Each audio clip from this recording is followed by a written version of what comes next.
Kembali lagi di Cerita Cinta Channel. Jangan lupa like, comment, and subscribe ya. Terima kasih. Bibi masuk ke dalam kamar setelah melihat kepulangan Kay dan Bian. Kay memohon, namun Bibi menarik selimutnya. "Bibi sepertinya kurang enak badan, Mbak." "Nggak apa-apa, kita saja yang ke makam." Selama Kay pergi, banyak yang dibicarakan Bibi tadi. Kekhawatirannya pada masa depan Kay. "Bibi, Kay akan jelaskan semuanya nanti. Tapi Kay mohon temui Kak Bian sekarang." Basma merasa serba salah. Bibi tidak bergeming. "Sudah, Mbak," mendorong tubuh Kay keluar kamar.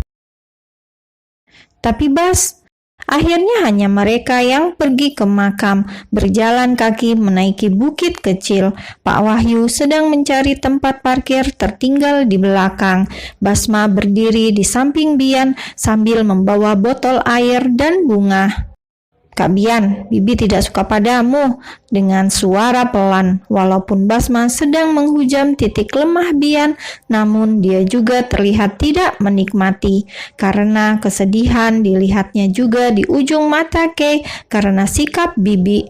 Bibi tidak keluar dari kamar dan memakai alasan kurang enak badan, padahal biasanya mereka semua akan berangkat ke makam. Walaupun sedih, namun sepanjang perjalanan mereka akan bercerita dan tertawa tentang setahun apa yang mereka lakukan, ditemani bocah-bocah yang berlarian tak tahu jalan berbukit. Area pemakaman masih bisa dijangkau dengan berjalan kaki walaupun cukup memakan waktu.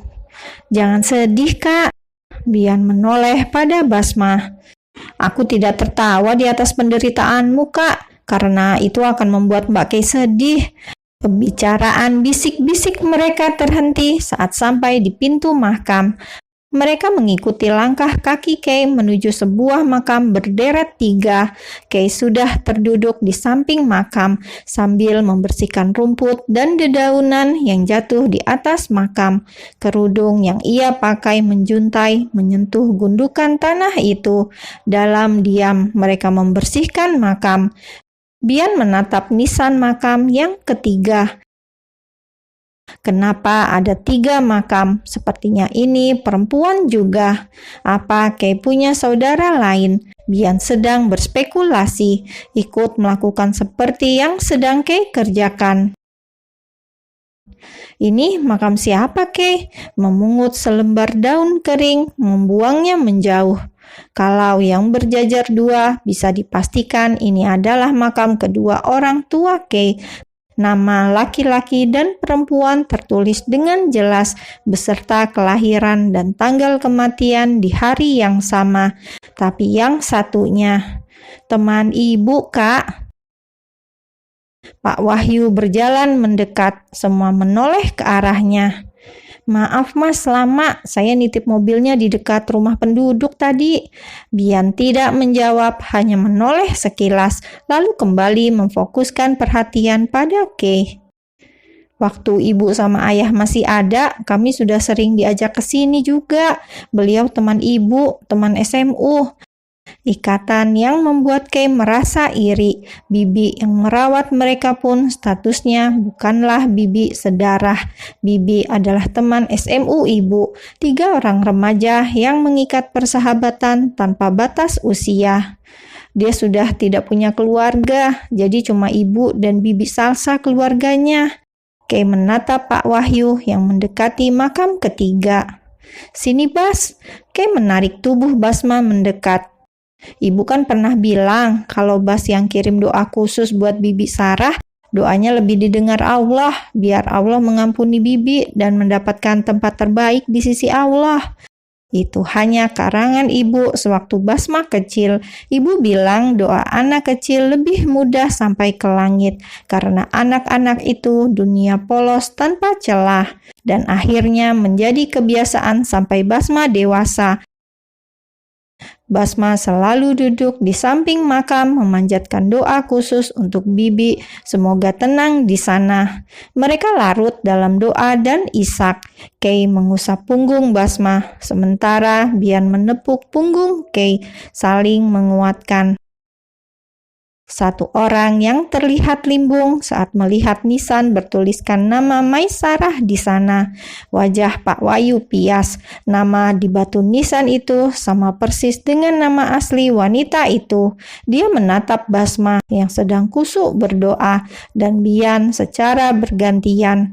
Hatinya semakin merasa tersengat dengan benang merah yang semakin terjalin ini. "Apa Bibi bukan bibi kandungmu, Kay?" Bian bertanya setelah doa panjang mereka selesai. "Iya, bukan Kak. Mereka teman SMU." Cukup lama mereka menghabiskan waktu di depan makam. Basma bicara tentang kesehariannya. Kay menepuk bahu Basma bangga. "Bas sudah jadi anak luar biasa, Ayah, Ibu, Bibi. Kay akan selalu menjaga Basma." Bian beberapa kali melihat ke arah Basma, namun dengan pandangan melunak. Dua orang yang tumbuh dengan hebat walaupun kehilangan penopang mereka. Pak Wahyu menyentuh makam Maisarah sambil tertunduk dalam. "Maafkan saya, Nyonya, seandainya hari itu saya tidak terlambat." "Maaf Mas, saya turunnya nanti boleh?" Pak Wahyu terlihat ragu. Dia lalu menunjuk pemandangan saat melihat semua mata menunggu kalimatnya selanjutnya.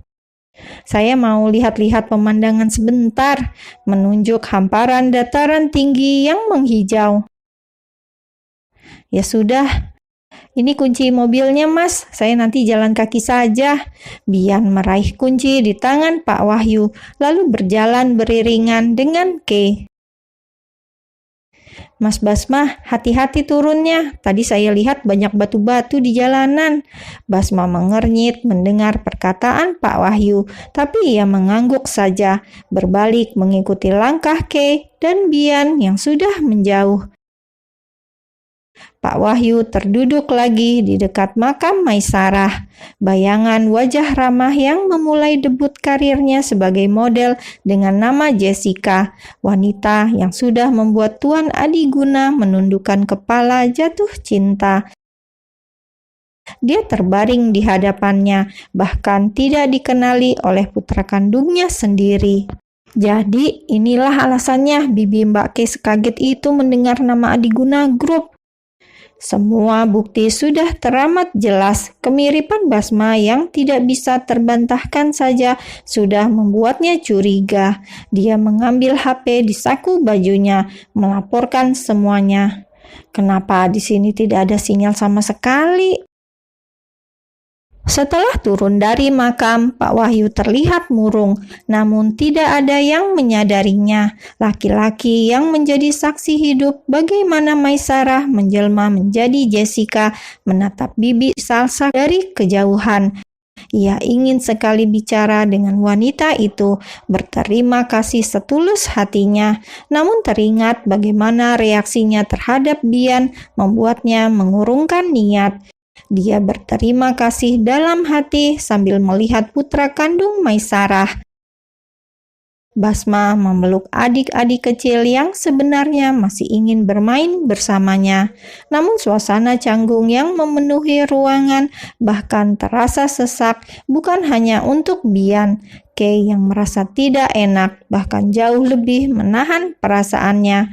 Bibi tidak mau menjelaskan apapun pada Kay, sehingga gadis itu hanya punya praduga di pikirannya. "Kita bicarakan nanti di rumah, Mbak." "Tapi Bas, Mbak merasa bersalah sama Kak Bian. Kita yang mengajaknya." Tapi Kay tidak pernah berpikir sampai sejauh ini. Ada ketakutan yang tiba-tiba menelisik hatinya, penolakan yang bahkan diberikan orang terdekatnya. Akhirnya mereka berpamitan. Bian menganggukkan kepala dari jarak yang cukup jauh. Pak Wahyu pun demikian. membunuh waktu dalam kebisuan yang terjadi sepanjang perjalanan pulang. Tidak ada yang mau memulai pembicaraan. Pak Wahyu yang jauh lebih sering melihat ke arah Basma, walaupun dia melakukan secara sembunyi-sembunyi. Basma yang saat berangkat banyak bicara, sekarang menutup mulutnya. Ia menatap kaca nanar, tenggelam dengan kejadian tadi. Saat dia dan Bibi tertinggal di rumah, Pak Wahyu masih duduk di teras. Laki-laki itu bisa mendengar, bisa juga tidak. Namun selang tidak lama dia bangun, berjalan melihat pemandangan desa yang sejuk. Bibi terduduk di lantai. Dia meremas jemarinya lalu menepuk dadanya. Sementara Basma mengambil sapu, membersihkan pecahan cangkir, mengumpulkan semua pecahan dengan teliti, memasukkannya dalam kantung plastik. Bagaimana hal seperti ini bisa terjadi? Dia bergumam pada dirinya sendiri. Bagaimana bisa? Ulangnya lagi. Basma yang sedang mengumpulkan pecahan kaca di depannya berlutut, mengikat kantong plastik di tangannya. Dia sudah selesai. Bi, Bas mohon, meraih tangan Bibi. Beri Mbak Ke kesempatan menjelaskan pada Bibi. Bas tahu, tapi kan lebih baik kalau Mbak Ke yang menjelaskan semuanya. Memang fakta kalau Bian adalah laki-laki bertunangan pasti akan menjadi batu penghalang. Basma pun sudah menduga itu. Basma, seharusnya kau senang kan? Bagaimana kalian bisa berhubungan dengan pengusaha adiguna? Lagi-lagi suara Bibi bergetar, entah apa yang sedang dia pikirkan. Basma sedang berpikir, jadi masalahnya bukan karena Bian bertunangan, tapi karena dia putra pengusaha Adiguna Group. Ada yang sedang coba diurai di kepala Basma. Bibi terlihat panik menyadari kata-katanya. Bukan begitu, Bas. Maksud Bibi, bagaimana Ke bisa bersama dengan putra Adiguna Group? Bukankah dia sudah bertunangan? Meralat pertanyaan. Bibi saja melihat beritanya di TV. Semua orang juga tahu dia laki-laki yang sudah bertunangan.